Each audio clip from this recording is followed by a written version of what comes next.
ओम शांति। आज 6 अप्रैल 2024 शनिवार है और परमात्मा पिता के अनमोल मधुर महावाक्य सुनते हैं। वीकेंड पर परमात्मा कहते हैं, मीठे बच्चे, श्रीमत पर अच्छी सर्विस करने वालों को ही राजाई की प्राइज मिलती है। तुम बच्चे अभी बाप के मददगार बने हो, इसीलिए तुम्हें बड़ी प्राइज मिलती है। बाप की ज्ञान डांस किन बच्चों के सामने बहुत अच्छी होती है? जो ज्ञान के शौकीन हैं, जिन्हें योग का नशा है, उनके सामने परमात्मा पिता की ज्ञान डांस बहुत अच्छी होती है। नंबरवार स्टूडेंट है वो सारे, परंतु ये वंडरफुल स्कूल है। कईयों में ज़रा भी ज्ञान नहीं है। स्कूल में आ तो गए हैं, पर कईयों में ज़रा भी ज्ञान नहीं है, सिर्फ भावना बैठी हुई है। उस भावना के आधार पर भी वर्षे के अधिकारी वो लोग बन जाते हैं। परमात्मा ने कहा कि अभी हम सभी को किसी सिंपल मनुष्य की, किसी साधारण जनरल आम मनुष्य की मत नहीं मिल रही है। अभी हम सभी जैसे ही राजयोगी बने, राजयोग का यह कोर्स हमने किया और रोज़ यह मुरली सुनकर उसे समझने की चेष्टा हम सभी कर रहे हैं, तो हम क्यों कर, हमारी स्पेशल स्टडी किस चीज़ की चल रही है?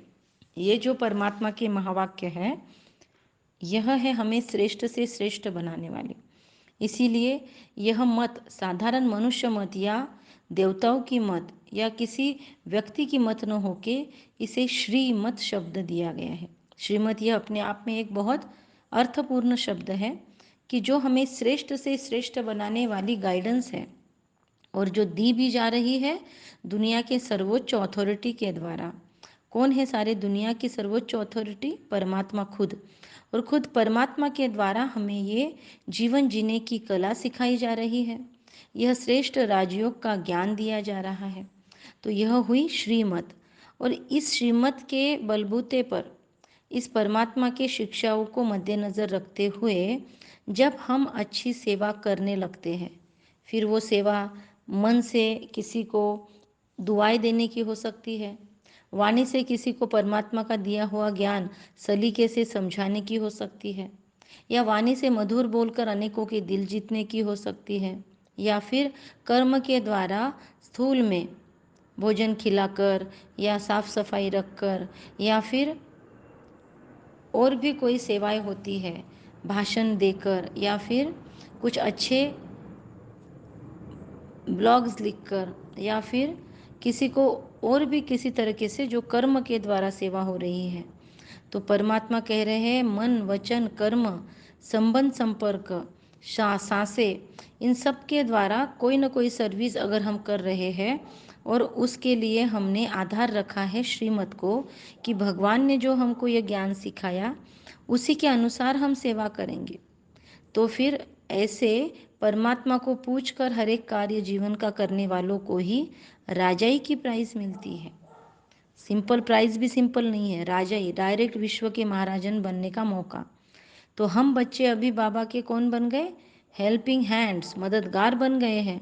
सोचो दुनिया में एक दूसरे को सहयोग करने के लिए कितना महत्व है, और जब भगवान को सहयोग देने की बात आती है तब हमें चुना जाता है। तो क्या सौभाग्य है हमारा जो हमारी मदद भगवान एक्सेप्ट कर रहे हैं। तो बाप के मददगार बने हैं, इसीलिए हमको प्राइज़ भी फिर वंडरफुल मिलती है। प्रश्न था आज की मुरली का कि ज्ञान डांस, अभी ज्ञान डांस मतलब क्या? क्या सच में परमात्मा डांस करते हैं? इसीलिए तो शिव का नृत्य बहुत फेमस है, कोई उसको तांडव भी कह देते हैं, लेकिन उससे तो विध्वंस होता दिखाते हैं। लेकिन यह ज्ञान डांस किस शब्द के लिए कहा, किस बात के लिए कहा यह शब्द? तो ज्ञान डांस मतलब बहुत अच्छी हाई क्वालिटी की मुरली की अंडरस्टैंडिंग किन बच्चों को होगी, मतलब बहुत अच्छे अच्छे नए नए रत्न मुरली में से मिलेंगे, मुरली बोर नहीं होगी, बार बार मुरली सुनने की इच्छा होगी। तो वो हो गया ज्ञान डांस कि भगवान ज्ञान डांस कर रहे हैं और हम श्रोता बनकर सुन रहे हैं। तो ज्ञान डांस किन बच्चों के सम्मुख बहुत अच्छी होती है? तो जो ज्ञान के शौकीन हैं, जिन्हें रस है इस ज्ञान में, बोर नहीं होता, जिन्हें मेडिटेशन करने का हैबिट है या फिर हॉबी है, जिन्हें योग का नशा है, तो उन्हें उनके सामने बाबा की या परमात्मा की ज्ञान डांस बहुत अच्छी होती है। मतलब अगर हम बहुत चाव से मुरली पढ़ते हैं, स्टडी करते हैं, सिर्फ एक बार मुरली पढ़ के छोड़ या सुन के छोड़ नहीं देते, बस ऑडियो सुन लिया, यूट्यूब पे मुरली सुन ली, बस हो गया, एक टिक लग गई दिन की दिनचर्या में कि हाँ हमने मुरली सुन ली। पर ऐसे नोशनल कंप्लायंस न करते हुए अगर हम बहुत चाव से फिर से मुरली को लेके बैठते हैं, फिर से अंडरलाइन करते हैं, फिर से उसमें से हमें आज ज्ञान की कौन सी पॉइंट्स मिली, योग की कौन सी पॉइंट्स मिली, धारणाओं की कौन सी पॉइंट्स मिली, सेवा की कौन सी पॉइंट्स मिली, ऐसे हम उसको बाइफरकेट करते हैं, उसको अलग अलग हम निकालते हैं। इस तरीके से हम स्टडी करते हैं स्टूडेंट की तरह मुरली को। फिर अव्यक्त वाणियों की भी स्टडी करते हैं। उसके बाद बैठकर मनन चिंतन करते हैं। मुरली में कोई होमवर्क आया है तो बैठकर स्पेशली समय निकाल कर वो होमवर्क कंप्लीट करते हैं। रोज के मुरली से सोमान की कौन सी पॉइंट्स आई जो दिन भर में 108 बार या उससे भी अधिक बार हम मन में दोहराने वाले हैं, उसको महसूस करने वाले हैं। तो ऐसे मुरली के साथ खेलने वाले जो बच्चे हैं उनके सामने ज्ञान डांस परमात्मा को भी करने की इच्छा होगी। मतलब वो नए नए पॉइंट्स हमको उसमें से देंगे मुरली में। हमको लगेगा कि अरे वाह, आज तो ये नई पॉइंट है, आज तो हमको नया सीखने को मिला।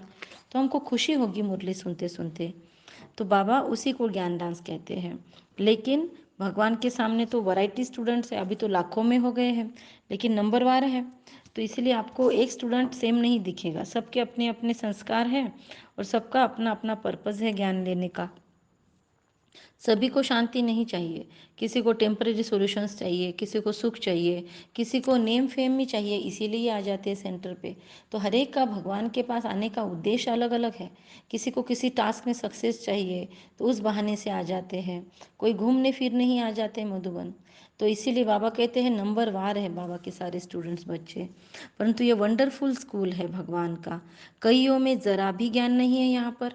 यहाँ पर भगवान के पास भी ऐसे बच्चे बैठे हैं जो है तो खुद को बीके कहलाने वाले, ब्रह्मा कुमार कहलाने वाले, ब्रह्मा कुमारी कहलाने वाले, ओम शांति भी कह देंगे, लेकिन फिर भी बाबा कहते हैं जो ज्ञान की समझ होनी चाहिए, जो हमारे व्यक्तित्व का विकास होना चाहिए, जो हमारी समझ विशाल और विकसित होनी चाहिए, वो आत्माओं में, हम में भी बहुतों में से बाबा कहते हैं नहीं है, जरा भी ज्ञान नहीं है।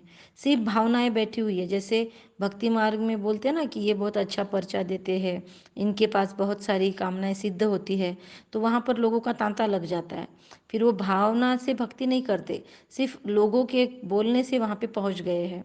तो उनको इतना कुछ लेना देना नहीं होगा वहाँ की मूर्तियों से या वहाँ के माहौल से, लेकिन वो बस नाम के लिए वहाँ पर पहुँचे हुए होते हैं। तो ऐसे भगवान के पास भी बच्चे हैं जिनमें भावना होने की वजह से वो आ गए हैं, अंधश्रद्धा के बेस पे आ गए हैं, लेकिन रियल परमात्मा क्या है, आत्मा क्या है, उसको कभी रियलाइज़ नहीं किया। भगवान ने सिखाई हुई सेवा की पॉइंट नहीं समझी। जीवन में दिव्य गुणों की धारणा, दिव्य शक्तियों की धारणा, जब कठिन समय आता है उस टाइम पे ज्ञान योग धारणा सेवा का एप्लीकेशन कैसे करना है, इन पर कोई प्रयोग ही नहीं हो रहे हैं। प्रैक्टिकल में स्वभाव संस्कार में कोई बदलाव नहीं है, तो उन्हें क्या कहेंगे, भावना के आधार पर आ गए। वर्षे के अधिकारी उनको भी भगवान बना देता है। कहते हैं ओम शांति, डबल ओम शांति, कि हम रूहानी बच्चों को रूहानी बाप आज समझाने आए हैं। इसीलिए रूह को रूह समझा रही है, आत्मा को आत्मा समझा रही है। इसीलिए यह ज्ञान कौन सा है, यह दुनिया का पाठशाला का ज्ञान नहीं है, यह रूहानी ज्ञान व स्पिरिचुअल नॉलेज कहलाया जाता है। और ये स्पिरिचुअल नॉलेज की मोनोपोली किसके पास है, केवल और केवल परमात्मा शिव के पास है। वही आकर हमें सदगति भी देता है, गति भी देता है, और वही आकर हमें ये सत्य ज्ञान सिखा सकते हैं। उनके पहले तो कुछ था ही नहीं। आत्मा, बाबा कहते हैं कि वापिस हमको अभी घर जाना है देह के सभी धर्मों को त्याग करके। तो अभी हमारी आत्मा के ऊपर लगी हुई जंग कट करने या गंदगी मैल सफाई करने स्वयं वो पतित पावन आए हैं, पाप कटेश्वर महाकाल।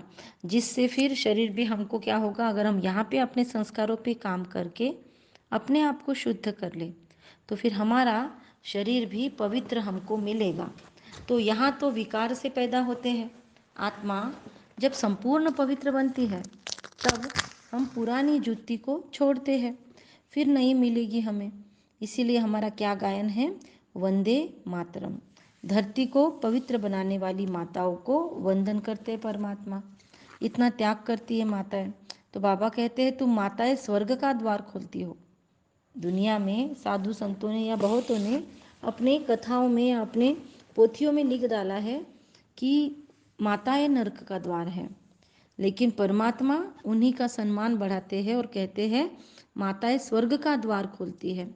परंतु यह कोई नहीं जानते, इसलिए दुनिया में ब्लेम करते हैं। अच्छा, मीठे मीठे सिखिलदे बच्चों प्रति माता पिता बाप दादा का याद प्यार और गुड मॉर्निंग। रूहानी परमात्मा पिता बाप की हम रूहानी बच्चों को नमस्ते। आत्माओं के बाप की आत्माओं को नमस्ते। हम भी रिप्लाई करेंगे भगवान को, हम रूहानी बच्चों की रूहानी माता पिता बाप दादा आपको याद प्यार, गुड मॉर्निंग और नमस्ते। वाह बाबा वाह, शुक्रिया बाबा शुक्रिया। धारणा, आत्मा रूपी ज्योति को प्रज्वलित करने के लिए सवेरे सवेरे याद की यात्रा में बैठना है। याद से ही जंक निकलेगी। ब्रह्म मुहूर्त में भगवान की याद में बैठना है। आज भी कहा, कल भी कहा कि खुद को अशरीरी बनाने की प्रैक्टिस करनी है। याद से ही हमारी कट निकलेगी। हमारे ऊपर जो जंग चढ़ गई है, रस्ट चढ़ गया है, वो आत्मा में से निकलेगा जब हम लंबा लंबा समय अशरीरी बीज रूप और आत्मिक भान की अवस्था का प्रैक्टिस करेंगे।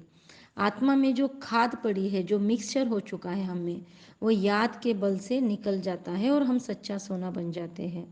दूसरी पॉइंट है कि भगवान से ऊंचा पद प्राइज लेने के लिए, पाप से ऊंच पद की प्राइज लेने के लिए भावना के साथ साथ क्या चाहिए? ज्ञानवान। मतलब भावना के साथ हमारी ज्ञान की भी पराकाष्ठा होनी चाहिए, सद्विवेक बुद्धि भी जागृत होनी चाहिए। तो भावना और ज्ञानवान ये दोनों साथ साथ हो और गुणवान भी बनना है, तब बाप से प्राइज मिलेगी। सिर्फ भावना के बल पे आ गए तो स्वर्ग में एंट्री मिलेगी, लेकिन पोस्ट पोजीशन का क्या?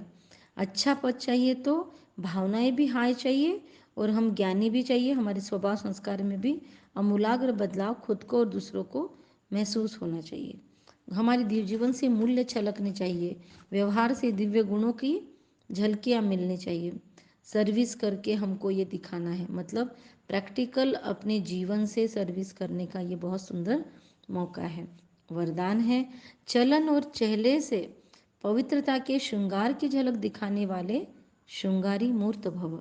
चलन और चेहरे से पवित्रता के श्रृंगार की झलक दिखाने वाले श्रृंगारी मूर्त भव। पवित्रता हम ब्राह्मण जीवन का श्रृंगार है। हर समय पवित्रता के श्रृंगार की अनुभूति चेहरे व चलन से औरों को हो। अगर हम शुद्ध है, पवित्र है, तो हमारी साफ सफाई अंदर की बाहर की, शरीर की प्यूरिटी, मन की प्यूरिटी, ये हमारे चेहरे द्वारा भी और हमारे चाल चलन द्वारा, व्यवहार द्वारा औरों को सहज अनुभव होगा। उच्छृंखलता नहीं होगी, चंचलता नहीं होगी, कर्मेंद्रियाँ शीतल होगी, हमारी आवाज़ में एक शांति का टोन होगा, हमारे लोगों के साथ बर्ताव में भी एक गहन गंभीरता का और रमणीकता का बैलेंस दिखेगा। तो बाबा कहते हैं ये अनुभूति जो परमात्मा पवित्रता का श्रृंगार करवा रहे हैं हमें, वह जो प्रगल्भता है, भरपूरता है, संपन्नता है, किसी चीज़ की लालच या लालसा नहीं है, वो संपूर्ण पवित्रता के भाव श्रृंगार के रूप में चेहरे से अनुभव हो, चलन से भी अनुभव हो। श्रृंगार कैसे होता है? लोगों को बार बार देखने की इच्छा होती है, अच्छा लगता है देखकर। तो इसलिए पवित्रता श्रृंगार की तरह सजी हुई हो, ना कि रूखे सूखे योगी बन के चेहरा फूला के हम बैठे। चेहरा एकदम खुशमिजाज और संपूर्ण पवित्र, कि मर्यादाएं भी दिखे और खुशियाँ भी दिखे। तो दृष्टि में, मुख में, हाथों में, पाँव में सदा पवित्रता का श्रृंगार प्रत्यक्ष हो। हर एक वर्णन करे कि इनके फीचर से पवित्रता दिखाई दे रही है। कहाँ कहाँ से? नज़रों से पवित्रता झलकनी चाहिए, हमारे वाणी से शुद्धता सत्यता बरसनी चाहिए, हमारे हाथों से जो होने वाले कर्म हैं उसके अंदर पवित्रता की ऊर्जा या वाइब्स जानी चाहिए। फिर हमारे कदमों में सदा संपूर्ण पवित्रता का श्रृंगार हो। तो हर एक वर्णन करे कि इनके फीचर से पवित्रता दिखाई देती है। नयनों में पवित्रता की झलक है, मुख पर मुस्कुराहट है, और कोई बात हमें नज़र ही न आए, औरों को भी हम में से कोई बात नज़र न आए। क्या क्या दिखना चाहिए? कि हमारे फीचर्स पवित्रता दिखाई दे।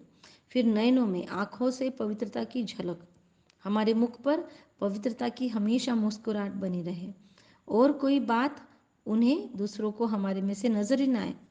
इसको ही कहते हैं पवित्रता के श्रृंगार से श्रृंगारी हुई मूर्ति। हमें मिले लोग कि उनको बस शुद्धता की फीलिंग आनी चाहिए। परमात्मा कहते हैं स्लोगन कि व्यर्थ संबंध संपर्क भी अकाउंट को खाली कर देता है, इसीलिए व्यर्थ को समाप्त करो। कौन से व्हाट्सएप ग्रुप बेवजह ज्वाइन किए हैं, कौन से ऐसे सर्कल्स हैं जो ज़रूरत होने पर भी हम फिजूल में उनके साथ जुड़े हुए हैं और अपने कर्म बंधन बांध रहे हैं। अपने आप को मुक्त कैसे करते आएगा, अपने आप को ज़्यादा से ज़्यादा इस ज्ञान योग धारणा सेवा में कैसे कनेक्ट किया जा सकता है, अपने कार्य पर कैसे फोकस किया जा सकता है जो ड्यूटीज़ है हमारी। तो इसीलिए व्यर्थ को टटोलना ज़रूरी है लाइफ में से। व्यर्थ संबंध भी है क्या बनाकर रखे हुए, व्यर्थ संपर्क में हम आते हैं क्या, फिर अकाउंट को खाली कर देता है ना ये व्यर्थ। तो इसीलिए व्यर्थ को समाप्त करो। बाबा ने आज लोगों ने बहुत सुंदर डायरेक्शन होमवर्क दे दिया कि व्यर्थ मुक्त आत्मा भव। अच्छा, कम बोलेंगे, धीरे बोलेंगे, मीठा सत्य सोच समझकर बोलेंगे, निमित्त भाव निर्माण भाव निर्मल वाणी रखेंगे। ओम शांति। फिर आज का होमवर्क क्या है कि अच्छी सर्विस करनी हमको है ताकि ऊंचा प्राइज मिले। फिर हमारे चेहरे से परमात्मा का ज्ञान प्रत्यक्ष होना चाहिए। हम ऐसे चातरक बनकर मुरली सुनने के लिए बैठे कि शिव की डांस बहुत ही सुपेरियर हो, इतने हम शौकीन रहे मुरलियों के। फिर ज्ञान डांस से क्या क्या फ़ायदे होते हैं वो एक दूसरे को चर्चा करें। ये वंडरफुल स्कूल है, स्कूल की महिमा गाए जो भगवान ने हमारे लिए बनाई है। तो ऐसी बहुत सारी चीज़ें होमवर्क में हम ले सकते हैं। अच्छा, कम बोलेंगे, धीरे मीठा सत्य सोच समझ कर बोलेंगे, निमित्त भाव निर्माण भाव निर्मल वाणी रखेंगे। ओम शांति।